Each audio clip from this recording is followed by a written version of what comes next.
Hey everybody, Ryan here at eTrailer. Today on our 2020 Ford Explorer, we're going to be taking a look at and showing you how to install the CURT Class 3 trailer hitch receiver. So these Explorers really have came a long way. Not only do they look great, but they're extremely versatile. You can use them to do a little bit of everything. So if it were me, I would want a hitch to be the same way. And that's exactly what this one is. Not only is it going to look really good, but it's going to be able to handle pretty much anything you want to throw at it. The hitch is going to be completely hidden for the most part. Really the only thing you're going to be able to see here is a receiver tube opening, so that's really going to help maintain that factory appearance. Now before we get too carried away, one of the big questions we get asked is if you're still going to be able to use your hands-free liftgate assist. And it will still work. You might just have to kind of play around with it a little bit and find that sweet spot. So many times you'll just have to kick either to the left of the hitch or to the right. So whether you plan on doing some towing or primarily using accessories, this hitch will really work out well for either one of those. And it's going to kind of set in that perfect spot. It's going to give us some really good clearance. It's going to be nice and tight up against the bottom of our Explorer, so it'll give us that good ground clearance. And the end of the receiver tube opening is going to be kind of just behind our bumper. And so that should work out really well for those folding accessories. That way when you put them up in that stored position, you shouldn't have to worry about them hitting your bumper. Now this is a Class 3 hitch, so it's going to give us that 2" by 2" receiver tube opening. That is a extremely common size, and you should have no issues finding pretty much whatever accessory that you would want to use with this hitch. It's also going to have a reinforced collar for extra strength. It's going to have that standard 5/8 size pinhole.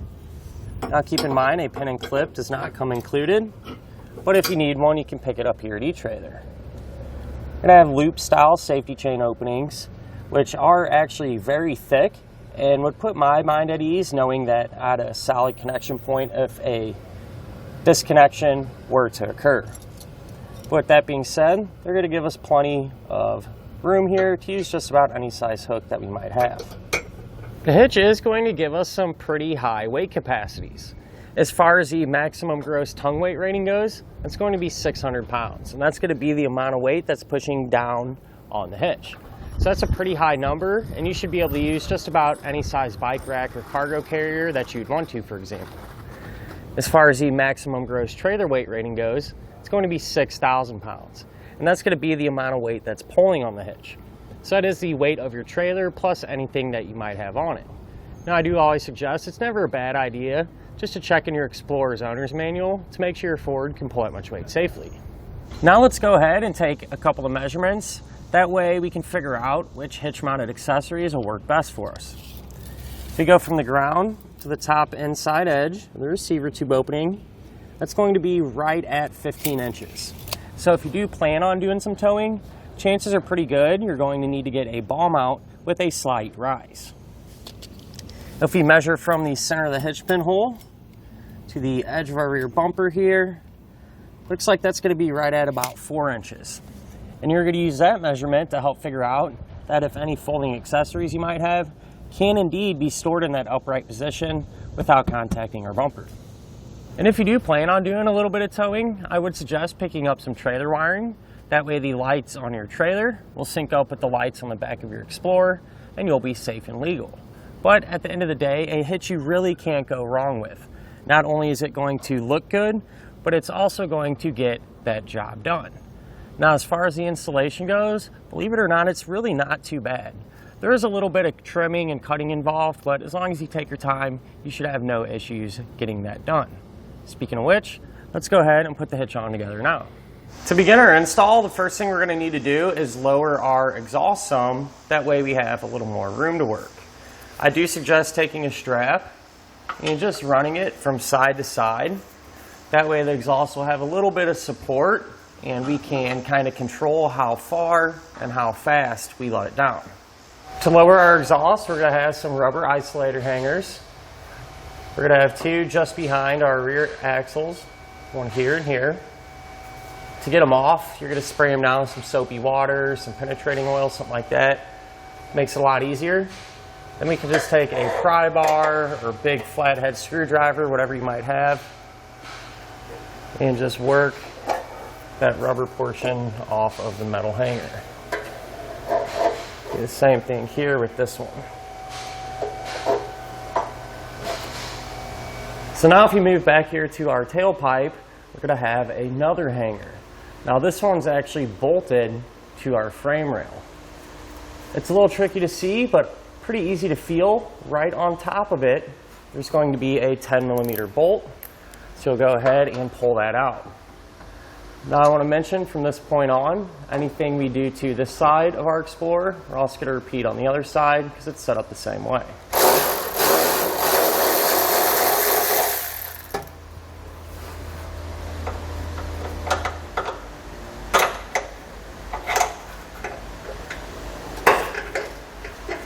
So it kind of gives you a better look there.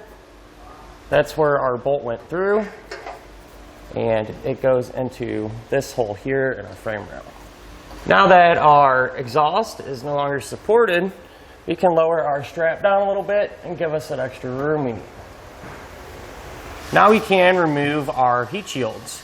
So these are going to be held in place by 5 10mm fasteners like this.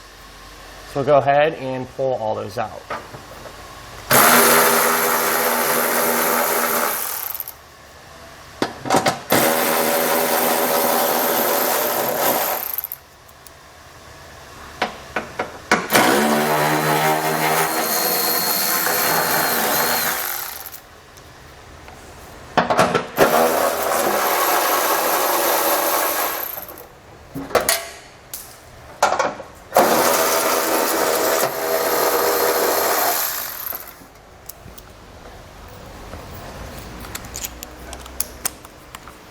And then if we look right here on this edge, we're going to have a 7mm fastener. Pull that out. And right here on the back side, you can see the end of the bolt coming through, but that's a 7mm as well.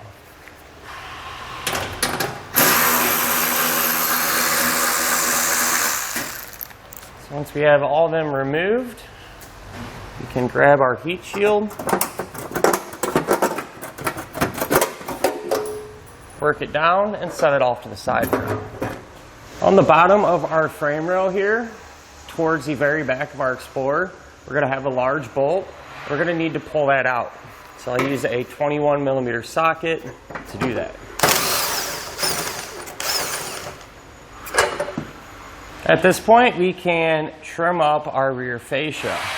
Now, something you need to pay attention to, if your model has any wires behind here or the automatic tailgate assist feature, you want to be sure that there's nothing behind this area. If there is, you need to move it or pay close attention when you're doing this. With that being said, there's a diagram in your instructions on where you need to cut. So I went ahead and marked that out. And this is relatively thin plastic. You could probably use a pair of tin snips or shears or something like that. But I'm just going to use a Dremel tool.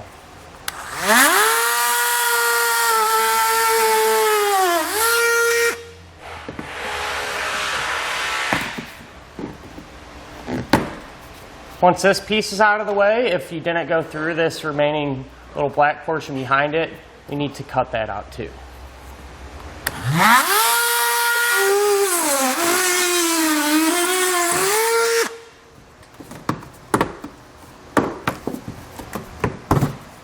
Once we have that out, we can always come back with a hand file or maybe some sandpaper, something like that, and clean up all these rough edges.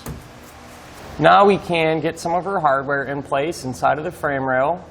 We're going to be using these two holes, and to get our hardware inside, we're going to use a fish wire. So we're going to take the coiled end of it, put it through this hole, and feed it towards the back of our Explorer. And we're trying to get that coiled end to drop out of that hole right there. So once we have it out, we're going to take a spacer block, put that over it, and a carriage bolt. So that carriage bolt will thread on the pull wire.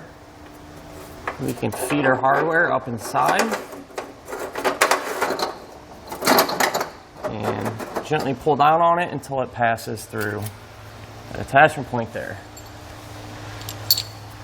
For this one, we're going to be doing something a little bit different. I'm just going to take our pull wire over the quilman, put on that spacer block, and again thread on the carriage bolt.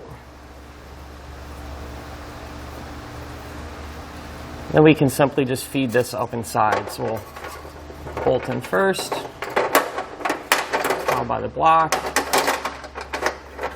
and just drop it down like so. So now we're able to trim our heat shields. And again, there's a diagram and instructions. So I just drew that out there. And I'm just going to use a pair of 10 snips to get this cut out.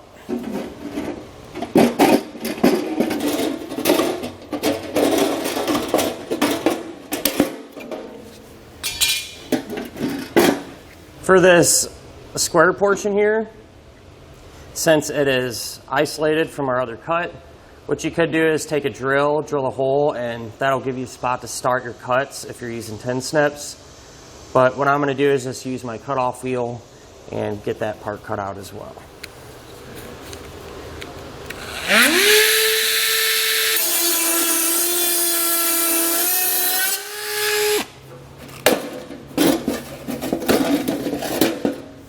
With our heat shields trimmed, we can reinstall it. So whenever we do this, we're going to kind of get it somewhat in place, but then we're going to take our pull wires and drop them down through them holes. So lift it up, get it back into position. And we're going to reinstall it the same way we removed it, with one exception. We will not be reinstalling the 10mm nut right here. So we'll leave that one empty.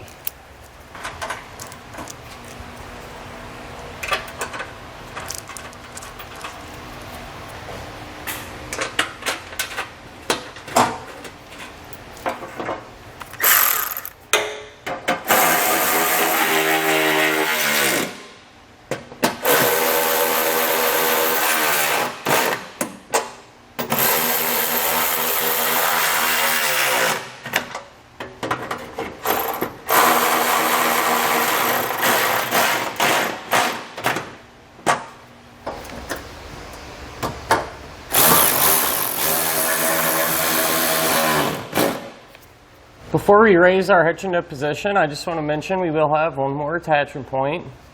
It's going to be this right here. So this is actually a threaded weld nut where we pulled that factory bolt out. Well, we're going to replace that factory bolt with this hex bolt and a flat washer. So that'll just thread right in there like so.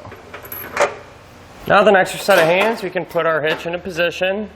So we're going to take our pull wires and feed them through the corresponding holes.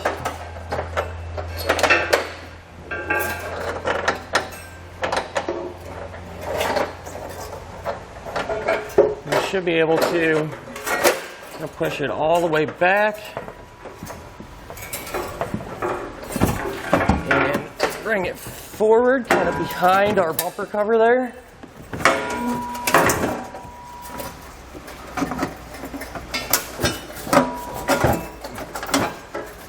Get in position, make sure everything's lined up.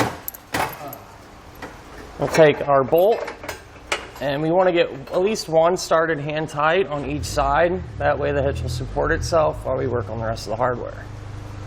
Once the hitch is supporting itself, we'll go ahead and remove our pull wires.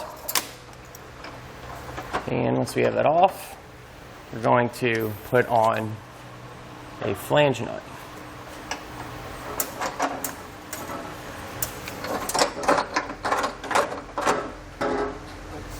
Once all the hardware is in place, we can tighten our flange nuts down with the 3/4 inch socket.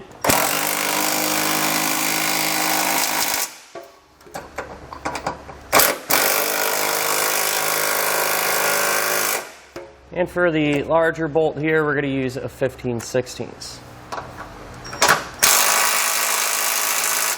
And we can come back with a torque wrench and tighten down all of our hardware to the amount specified in the instructions.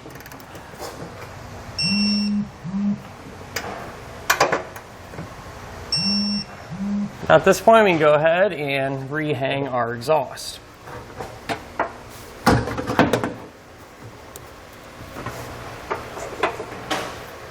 And don't forget to reinstall those 10mm bolts here by the tailpipe. But now that our exhaust is supporting itself, what we can do is come back to our strap and remove it. And that'll finish up our look at and our installation of the CURT Class 3 trailer hitch receiver on our 2020 Ford Explorer.